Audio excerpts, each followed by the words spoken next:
আচ্ছা, আমি আপনার কাছে একটা জিনিস জানতে চাই যে আমরা দেখি অনেক সময় অনেক প্রবাসী 10 বছর, 15 বছর বা 20 বছর প্রবাস জীবন শেষ করার পরে একবারে দেশে যাওয়ার পরে চলতে পারে না। দেখা গেছে 1-2 বছর পরে আবার প্রবাসে আসা লাগে। তো কোন ভুলের কারণে প্রবাসীরা দেশে গিয়ে সেটেল হতে পারে না, আপনার কাছে কি মনে হয়? আমার কাছে সবচেয়ে মনে হয় আমরা যে প্রবাসীরা আছি তারা আমাদের কথা চিন্তা করি না। আমরা চিন্তা করি শুধু খালি আমার ফ্যামিলির কথা। যা টাকা ইনকাম করে সম্পূর্ণ টাকা ওদের কাছে দিয়ে দেয়। আজকে 500 টাকা ইনকাম করছি, মাসে বেতন ওই 500 দিয়ে দিছি।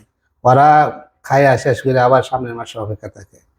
আমি যে কি করলাম, কত থেকে টাকা ইনকাম করলাম, বেতন দিল কি না দিল, বাইরে কাজ করতে পারলাম কি না পারলাম, তারা ওই চিন্তা করে না। তারা শুধু চিন্তা করে সামনের মাস আসলে টাকা দিব।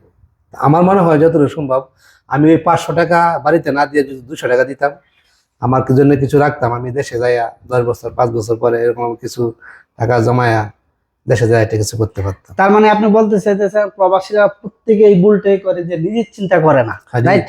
নিজে চিন্তা না করে সম্পূর্ণ টাকা ফ্যামিলি দিয়ে দেয়। তাই আপনারা যারা প্রবাসে আসেন সবাই অবশ্যই কিছু টাকা অন্তত 2 ভাগে 1 ভাগ আপনার জন্য কিছু রাখেন। রাখলে আপনারা দেশে যায় একটা কিছু ভালোভাবে চলতে পারবেন, ভালোভাবে একটা কিছু ব্যবসা বাণিজ্য যে কোনো একটা কিছু করে চলতে পারবেন। হয়তো আপনার লাস্টে মরার টাইমে 10 টাকার ওষুধের খরচও পাইবেন যদি নিজের কাছে না রাখেন। কারণ নিজের কাছে টাকা থাকলে সব আছে, নিজের কাছে নাই কিচ্ছু নেই। আসলেই আপনার এই কথাটা আমি একমত।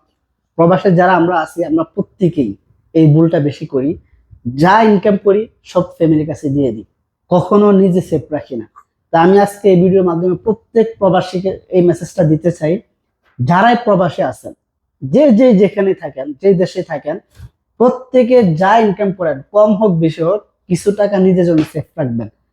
তাহলে একটা সময় যখন আপনি এই প্রবাস থেকে একেবারে চলে যাবেন, তখন দেখা দেখা গেছে দেশে গিয়ে আপনি ওই সেভ করা টাকা দিয়ে কিছু একটা করতে পারবেন। হয়তো একটা বিজনেস দিতে পারবেন বা একটা ব্যবসা দাঁড় করাতে পারবেন, বা যেভাবে হোক কিছু না কিছু করে আপনি চলতে পারবেন।